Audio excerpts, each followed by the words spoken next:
Alrighty, so our mathematician today is Leonhard Euler. My name's Emerson, I'm Parker Jackson. I'm Jonathan Roberts. and here we go. So we're going to start off with just some history and background of the life of Euler. He was born in 1707 in Basel, Switzerland. There, his first 13 years of life, he went to grammar school and while also being tutored by his dad's friend Bernoulli, and Bernoulli was tutoring him in mathematics, which Euler really enjoyed. In 1720, at the age of 13, he enrolled in the University of Basel. There, his main courses that he studied were theology, Greek, and Hebrew. After 3 years, he got his master's of philosophy there. While studying at Basel University, every weekend he would still return to the Bernoulli's household and study mathematics. Now, 4 years after receiving his master's of philosophy, he actually was employed by the Russian Academy of Sciences in St. Petersburg. So here he started teaching. For the first 6 years here, the King Peter II actually cut funding because he was very suspicious of foreign scientists. Though after his death, the new King Frederick II was much more lenient on foreign scientists and gave the school a lot more funding, and this allowed Euler to do more work, and soon he rose to become the head of mathematics in 1733. A year later, he actually met his first wife, Katerina Gesell, who he married, and she mothered most of his children, or all of his children. They said they had 12 or to 15 children, but only 5 of them actually survived past the first year or so. So he continued working at St. Petersburg, Russia, until King Frederick II kicked Euler out of Russia because he thought Euler was ill-informed and liked arguing things and only knew numbers and figures, couldn't do anything else. He also once said that Euler lacked practical engineering skills and was a crappy engineer. And so Euler moved back to Berlin to teach at the Berlin Academy, where he taught for 25 years. Here he taught, and then after that he returned back to St. Petersburg to finish his teaching in 1766. Here he also lost his eyesight. However, he was still able to do math as he could remember things very, very well and could do the math in his head. So he just had his scribes write down everything that he told them to. This allowed him to continue doing mathematics and teach at St. Petersburg. Here at St. Petersburg, he was paid about 3,000 ruble annually, and which is considered a really, really high amount. His wife also had a pension, and he was promised high-ranking appointments for both of his sons. This is actually a lot of the time, and if you convert it to USD today, that'd be about $2,000 every year, but which goes a long way back in 1766. In 1776, 10 years later, he remarried Salome Abigail Gesell, after the death of his first wife, Katerina. Salome was Katerina's half sister, and he stayed with Salome till the end of his life. In 1783, Euler was talking with his friends about this new planet that someone found, Uranus, and while talking about it, he actually fainted due to a brain hemorrhage and later died that day. So, being a well-known mathematician, Euler has made some big contributions to math. First off, he created and popularized many different notations that we now use today. Euler was the first person to use f of x, or f parentheses x, to denote a function of x. Euler also popularized what we know now today as our standard trig functions, sine, cosine, tangent. These functions did exist before, but they weren't denoted in the way that we do today. Euler also discovered the constant E, also known as Euler's constant. And he also popularized the notion of an imaginary number with the letter I. Now, some other Greek letters he's used: sigma to denote the sum of all numbers from a start to a finish, and he also popularized the constant pi to determine the ratio between the radius and circumference of a circle. He was not the first person to do this, however, he was the one who popularized the symbol pi. Now, using a lot of these functions which he popularized, we have Euler's formula. This formula is a very important formula in engineering. You may remember this also if you've taken Calc 3 or differential equations. This equation states that e to the I of phi is equal to cosine of phi plus I sine of phi. This is used a lot in wave propagation and determining different waves and phasors with circuits. So it is very important in electrical engineering. We also have some infinite sums, which he was able to figure out with his work with Bernoulli on infinitesimal calculus, as he was able to do limits and derivatives. So the first one, we have the sum from n equals 0 to infinity of x to the n over n factorial is actually equal to e to the x, and the sum of n equals 1 to infinity of 1 over n squared is actually equal to pi squared over 6. So these were made possible by lots of the work that he did in his youth with Bernoulli and continuing on throughout his life. Euler also did a lot of work with graph theory.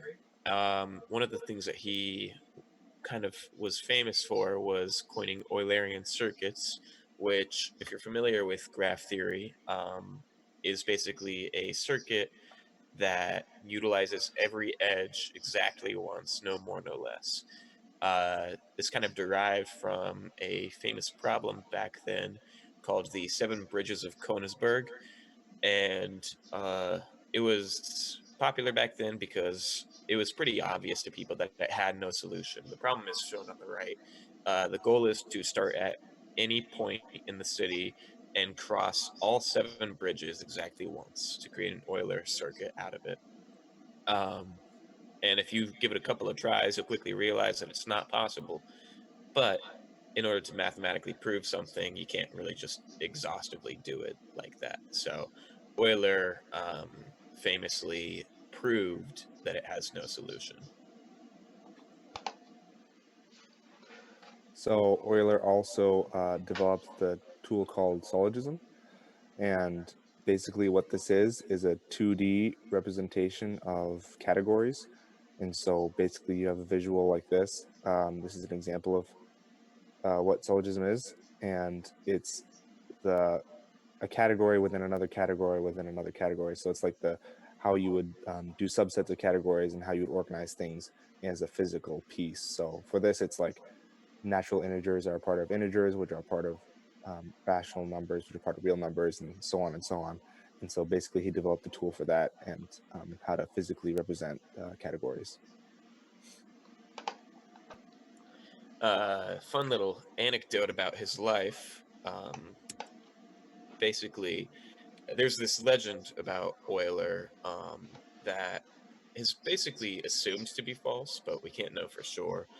That there was once this French philosopher named Denis Diderot, and Diderot was visiting Russia under commission of Catherine the Great.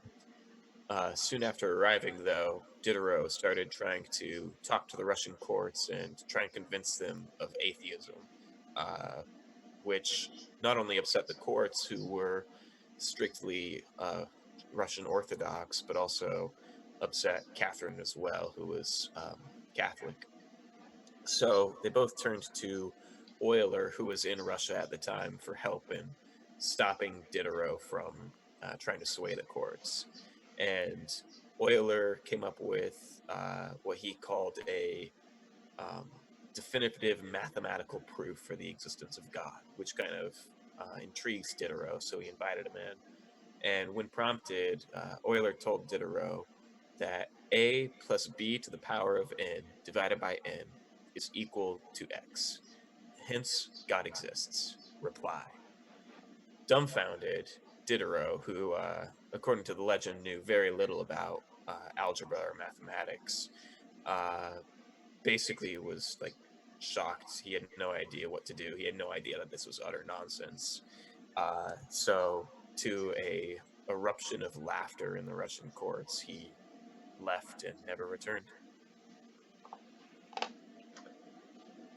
All right.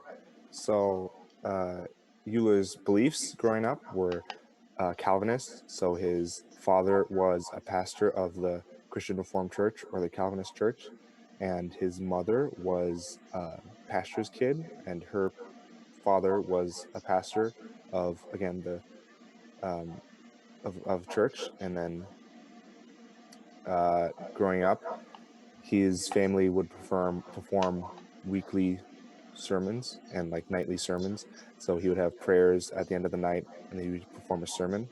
Also, during his elementary schooling, he was taught privately under the instruction of Johann Buchart, who was also a Calvinist, and he got his master's degree in theology. So he was very interested in faith and, you know, his beliefs in that aspect, and he had to make a decision whether or not to continue with theology or to focus on mathematics, and he decided to focus on mathematics. He was challenged a lot as a mathematician under the Christian faith during the rise of natural science and atheism and deism. He had to, defend himself as a Christian mathematician. He had a very hard time of doing this, and during the Russian turmoil against Christians, he decided to take this as a sign from God that he needs to lock himself away and do more math. And so he did just that, and he locked himself away and did more math. That doesn't take away from the fact, though, that he did continue his theology and continue his practice, his faith, even under the oppression that he was undergoing. But that didn't necessarily affect him as a mathematician, and he was able to use his faith alongside his work to create all the proofs that he did. So with that, we're going to get into a proof of one of Euler's formulas and identities, which is actually known as Euler's identity. Euler's identity is considered the most remarkable formula in mathematics. This was said by a physicist, Dr. Riemann, and the Euler's identity is e to the I pi plus 1 is equal to 0. Now, this is considered so remarkable as it uses every single fundamental constant found in mathematics today. So we'll get straight into Euler's proof of his identity. So we'll start off with the lemma of e to the I phi is equal to cosine of phi plus I sine of phi. So with this, we can consider Euler's formula where phi is equal to pi. This yields e to the I pi is equal to cosine of pi plus I sine of pi. You can maybe see this where we're going. We now have e to the I pi. Now, if you've taken geometry or trigonometry, you will know that cosine of pi is actually minus 1 and sine of pi is actually 0. Therefore, we can plug these back into Euler's formula and get e to the I pi is equal to negative 1 plus 0. And you probably see where this is going. We do some little rearranging and we get e to the I pi plus 1 is equal to 0. And therefore, QED proved. We now have proven Euler's identity using Euler's formula. And now we'll get into our thoughts on if Euler is a good role model. Personally, myself, I believe that Euler is a pretty good role model. I mean, even after going blind, he continued to work hard at math and to solve more and more problems. Like just one little thing that today would probably make me not want to do math ever again if I was blind. That's something to strive for, to be able to push through any hardships and continue working in the field that you are working in. Yeah, like Emerson said, he fought through adversity when it came to his blindness, but he also fought through adversity when it came to his religion. As a lot of mathematicians and scientists and engineers even today realize, when you're a Christian in this field, you're going to get a little bit of persecution, a little bit of like discredit to your name. But Euler was able to kind of get past that and keep strong in not only his faith but his mathematics, and not let the outside whims of others really influence that. Just going off of what Jonathan said and Emerson, it's more of too that he was a Christian in the mathematics field, which is not necessarily too common, and so being able to intertwine those two things, like using his theology and using his mathematics and putting them together, and like actually seeing the beauty in mathematics through the how things are connected together is really interesting. And he was really dedicated to his work and didn't really, I feel, wasn't phased by, I mean, in some sense he was, but he continued to work through the oppression that he was going through as a Christian in that field, and he just kind of kept striving towards it. And I feel like he's a pretty good role model in that aspect, and just working towards something that he wanted to do. So That's our presentation on Leonhard Euler.